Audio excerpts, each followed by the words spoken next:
Me gustaría que empezáramos con la participación de la maestra Jimena Serrano. Jimena es oficial de Género, Diversidad e Inclusión en el equipo de servicio de asesoría de BID Invest en Washington, D.C. Desde 2015 ella es asesora a clientes de BID Invest en la promoción de prácticas para asegurar la igualdad en acceso a oportunidades para hombres y mujeres en el ámbito empresarial, incluyendo posiciones de liderazgo, cadenas de valor y estrategias para atender las necesidades de grupos subrepresentados como una oportunidad de mercado. Ella ha diseñado programas de género atados a resultados en el contexto de financiamiento mixto y fue uno de los líderes en el diseño, de las líderes en el diseño de la herramienta empresarial basada en los principios para el empoderamiento de las mujeres, conocida como WEP. Antes de su llegada a BID Invest, Jimena trabajó en el área de la consultoría en políticas públicas de The Economist Intelligence Unit y también formó parte del equipo principal que preparó el informe sobre la plena participación de mujeres y niñas para la Fundación Gates y la Fundación Clinton. Ella es abogada por la Universidad de los Andes en Colombia y cuenta con un máster en Economía Internacional de Johns Hopkins University School of Advanced International Studies. Sin más, te cedo la palabra, Jimena. Adelante. Muchísimas gracias a las organizadoras de este evento. Es un honor estar acá. Yo quería compartirles mi pantalla. Tengo unas breves slides que quería compartir con ustedes. Bueno, primero, como les decía, mil gracias por esto. Me parece una iniciativa excelente compartir con las colegas que tengo en la línea y saludo a todos los participantes y las participantes que veo que están en línea. Me han invitado a presentar esta herramienta que, digamos, es una iniciativa que surgió sobre cómo crear un diálogo sobre las brechas de género con el sector privado, con la empresa privada. Y de esto surgió, digamos, nos llamaron a nosotros, yo trabajo para la banca de desarrollo BID, la parte que, digamos, lidera operaciones con el sector privado, y nos llamaron a nosotros a ser parte de este esfuerzo. Esto no es una herramienta que diseñamos solo nosotros, la diseñamos con otras organizaciones internacionales como UN Women y el United Nations Global Compact. Entonces, lo que les voy a presentar acá es un esfuerzo conjunto y lo voy a hacer, digamos, lo más relevante posible para el tema específico de la violencia, teniendo en cuenta que, digamos, que lo que busca la herramienta es hacer un análisis de brechas, digamos, integral sobre todas las dinámicas que hay en una empresa. No les voy a pasar el video porque tengo 10 minutos y quiero, de verdad, aprovechar para contarles más bien, más facilito en qué consiste la herramienta. La herramienta surge porque existen unas cosas llamadas los principios para el empoderamiento de las mujeres. Son los que ven en la pantalla. Esto es una iniciativa de ONU Mujeres con el United Nations Global Compact que trató de darle al sector privado global una idea de qué significa apoyar a las mujeres desde donde el sector privado se sienta. Y salieron estos 7 principios que ustedes ven en pantalla, que digamos, si los miran, cubren bastantes temas y los vamos a ver un poco más en detalle más adelante, pero simplemente resaltar que uno de los principios que están en esta lista es, digamos, que promover y velar por la salud, seguridad y bienestar de todos los trabajadores y trabajadoras, ¿ok?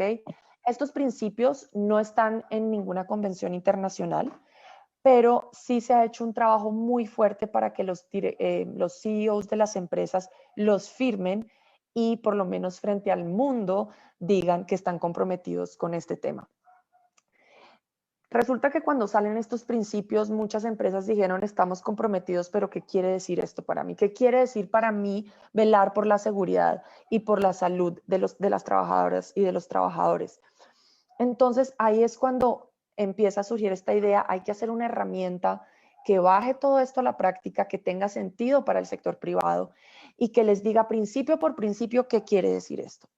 Entonces, lo que hicimos fue consultar a 190 empresas de todo el mundo, de todos los tamaños, de todas las regiones. Yo personalmente conduje unas consultas en Ecuador con más de 40 empresas sobre, digamos, les presentamos un cuestionario sobre lo que creíamos que se tenía que responder para entender si estos principios sí se estaban aplicando en la realidad de las empresas, y bajo estas consultas, digamos, obtuvimos una retroalimentación y es lo que quedó hoy en día como la herramienta de análisis de brechas de WEP, que es Women Empowerment Principles en inglés, Principios para el Empoderamiento de las Mujeres.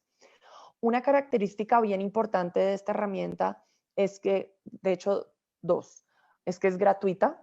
Cualquier empresa puede entrar y hacerse el autodiagnóstico. Y dos, es que es estrictamente confidencial. ¿Qué quiere decir que sea estrictamente confidencial? Que los datos que están en esa herramienta solo los puede acceder de manera individualizada la compañía que hace la autoevaluación. Para que inclusive nosotros como BidInvest, que financiamos parte de la herramienta, podamos acceder a datos a nivel individual, tenemos que pedirle permiso o tenemos que pedirle a la empresa que nos envíe los resultados de esa autoevaluación, que ya les voy a mostrar qué quiere decir eso. Como les estaba diciendo un poco, quería un poco resaltar que digamos, el diseño de esta herramienta no fue como algo que pasa mucho en el mundo del desarrollo, donde hay unos principios y queremos que las empresas cumplan con unas cosas que pueden parecer para la empresa privada un poco fuerte o demasiado, que no entienden. Queríamos que fuera algo que fuera a tener una adopción, que fuera a ser usado por la empresa privada. Y por eso hicimos tantas consultas con el sector privado, pero obviamente también nos apoyamos en expertos en medición, en expertos en género, porque pues, las preguntas tenían que responder a unas necesidades, digamos, detectadas por la comunidad que maneja estos temas, ¿no? Y entonces, ¿qué cubre? ¿Qué cubre la herramienta? ¿De qué se trata? Son 18 preguntas. Ya les voy a dar unos ejemplos de cómo funcionan. Son 18 preguntas que lo que buscan es entender cuál es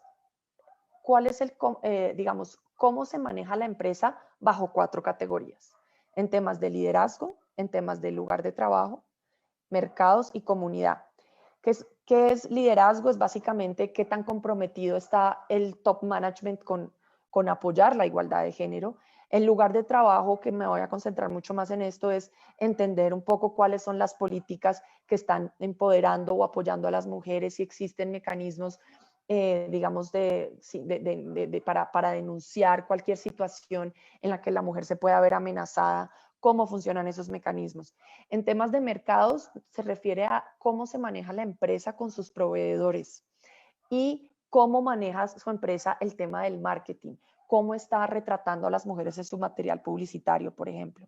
Y en temas de comunidad, es sobre todo entender cómo la empresa está ejerciendo un rol de advocacy o de cabildeo, creo que se dice en español, para apoyar a las mujeres y a las niñas en sus proyectos, digamos, más de responsabilidad social.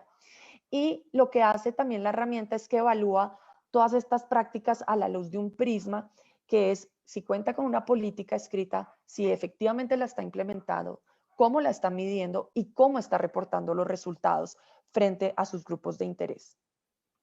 Hay una sección opcional que son indicadores cuantitativos que lo que buscan es entender un poco la composición de hombres y mujeres a diferentes niveles jerárquicos, así como otras preguntas alrededor si se ofrece licencia de paternidad, por ejemplo. Esa es otra pero digamos que esas son opcionales. Esto es un poco cómo funciona. La compañía entra, se registra, se le piden unos datos, digamos, alrededor de sus características. Y ahí en ese recuadro verde hacen clic y ahí empieza a desplegarse, digamos, todas las preguntas. Este es solamente un ejemplo de lo que se pregunta. La empresa tiene un enfoque que apoya a los empleados en su papel de cuidadores. Si la empresa dice no, pues ahí se termina. Si dice sí, se le abre todo un catálogo bajo el prisma que les acabo de comentar, que realmente todo este catálogo son las buenas prácticas que pudimos recoger en las consultas con las empresas a nivel mundial. Cuando la empresa termina, se le devuelve un resultado automático en el que se le va a dar un puntaje y además pueden ver por categoría, les dije que eran 18 preguntas y pueden ver por categoría cómo les fue a nivel, dependiendo del número de prácticas que ellos hayan chequeado, digamos, puesto digamos, que hayan seleccionado, el sistema les va a votar, digamos, un porcentaje de éxito frente a esa pregunta. Entonces ya esto es lo que le va a llegar a la empresa y esto es lo que les digo que nosotros inclusive como partners y ni siquiera el administrador de la herramienta, digamos, no, el administrador sí puede, pero digamos puede acceder a esta data individualizada. Solamente yo puedo acceder a, digamos, cómo va la herramienta, cómo están estos resultados a nivel agregado. No los puedo ver a nivel individualizado, al menos que la compañía me los comparta. Quería aprovechar, porque sé que solo tengo 10 minutos, un poco para contarles las preguntas que existen alrededor del tema de violencia. Y recuerden que, digamos, esto es un diálogo que estamos estableciendo con el sector privado, donde no necesariamente entienden que ellos tienen un rol que jugar en esto, ¿no? Tenemos, digamos, concretamente 2 preguntas, aunque hay otras que tocan tangencialmente el tema. Esta pregunta que están viendo en la pantalla es alrededor de, digamos, qué está haciendo la empresa para crear concientización sobre estos temas y sobre, por supuesto, tener una política de cero tolerancia a cualquier forma de violencia. Entonces ahí pueden ver en la pantalla que se habla de un compromiso a través de una política, se habla de unas prácticas en términos de capacitación, si existen los mecanismos confidenciales de denuncia, si están haciendo sensibilizaciones de género, pues para que entiendan que este tema no es solamente, digamos, o sea, que en este tema todo el mundo tiene que estar involucrado. Ahí, digamos, les estoy poniendo también si están llevando un registro de las quejas relacionadas con estos temas y cómo están comunicando estos temas con sus stakeholders.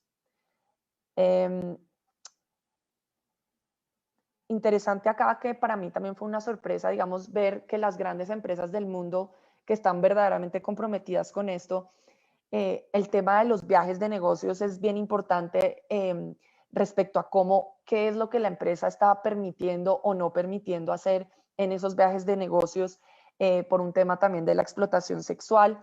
Digamos, yo soy colombiana y en mi país es bastante típico, digamos, que haya mucho turismo sexual en ciertas áreas de la costa Caribe. Entonces, digamos, es interesante ver porque es un catálogo de las mejores prácticas que las empresas pueden implementar sobre qué tipo de auditorías están haciendo en sus viajes de negocio para de verdad asegurarse que no está habiendo un financiamiento de estas actividades. La otra pregunta es si la empresa tiene un enfoque para atender las necesidades específicas de salud, seguridad y higiene de las mujeres en el lugar de trabajo y en su trayecto hacia el lugar de trabajo. Y ahí lo que se busca es que, digamos, es un reconocimiento implícito de que las mujeres tienen necesidades distintas para sentirse seguras en el lugar de trabajo. Entonces, ahí, como verán en la lista de prácticas que estoy ahí poniendo en la pantalla, vemos que se habla de temas de asegurarse que las instalaciones estén bien iluminadas y bien seguras. Ahí estamos mezclando también otros temas de salud que tal vez no son tan relevantes para esta conversación, pero digamos que siempre es con ese prisma de no solamente que estén haciendo las cosas, sino que también estén midiendo el impacto de esas medidas y también reportándolas. Bueno, ahí tenía las slides. Lo que quería concluir en este momento es que les había dicho que esta herramienta ha tenido mucho éxito con el sector privado. Estaba justo para esta presentación viendo cuántos autodiagnósticos se habían hecho en los 3 años que lleva de vida, perdón, 4. Y vamos en 2.600. Esto, hay empresas que lo toman de manera repetida, pero lo que les quería decir es que la razón por la cual esta herramienta ha tenido tanto éxito es porque los datos son confidenciales, porque no los tienen que compartir con nadie. Y eso también nos genera como, digamos que es un poco víctima de nuestro propio invento, porque se habla mucho de cómo reportar estos datos de manera pública para obligar a las empresas a que adopten más rápido esas prácticas. Entonces quería dejar eso ahí, ese es el reto que estamos enfrentándonos y de nuevo creo que ya se me pasaron mis 10 minutos, pero quedo abierta a cualquier inquietud. Gracias. Muchísimas gracias, Jimena, muchísimas gracias. La verdad es que espero que nos dé oportunidad de regresar a hacer una segunda ronda porque está interesantísimo esto que nos cuentas.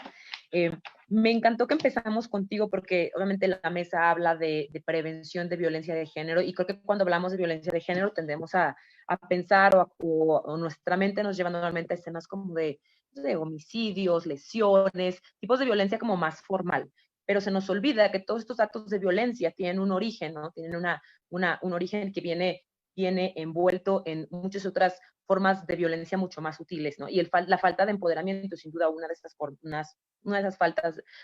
formas de violencia más sutiles, que genera una desigualdad crítica y que la ONU ha dicho es tanto causa como consecuencia de la violencia de género, ¿no? Entonces, súper interesante, y también me gusta mucho que abordas esta perspectiva de las empresas como un lugar que tiene la obligación de generar espacios seguros, ¿no?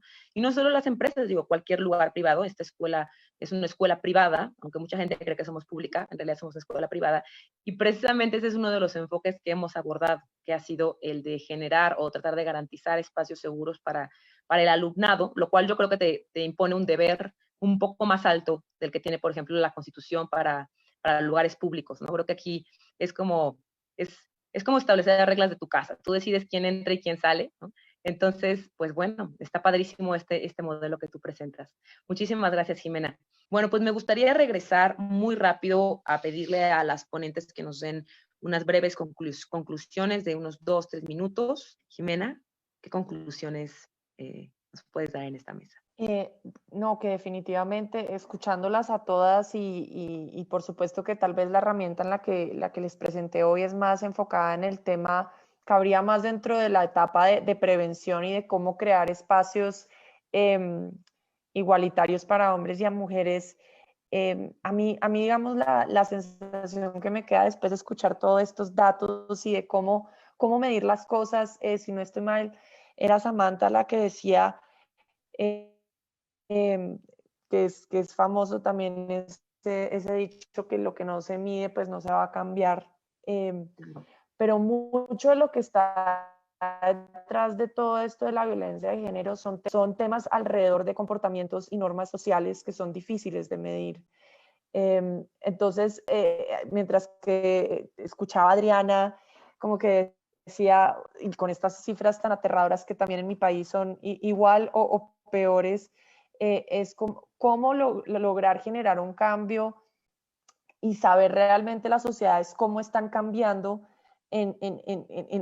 digamos, con los comportamientos. Y no me voy a referir al término machismo, que a mí me incomoda mucho porque siento que es muy fácil escaparse por el tema del concepto de machismo, sino de verdad cómo medir esos comportamientos que están, cómo generar conciencia a través de datos que midan el cambio en esos comportamientos, ¿sí? Entonces, eso, digamos, es una reflexión que me estoy haciendo yo misma escuchando todo esto y también, digamos, ligado a la herramienta que les presenté, es un poco como me preguntaba yo, ¿qué tipo de cosas podrían hacer las empresas para empezar a cambiar estas normas sociales que están tan arraigadas frente a lo que debe hacer una mujer o no debe hacer una mujer, frente a los derechos que a veces se piensan que se tienen sobre las mujeres y que no deben tener? Entonces, es más una reflexión propia para mí, con base en escucharlas a ustedes y bueno, eso era un poco una reflexión un poco desordenada, pero realmente fue como lo que me dejó pensando todas las intervenciones. No me pareció muy puntual, la verdad, cero desordenada. Muchísimas gracias, Jimena.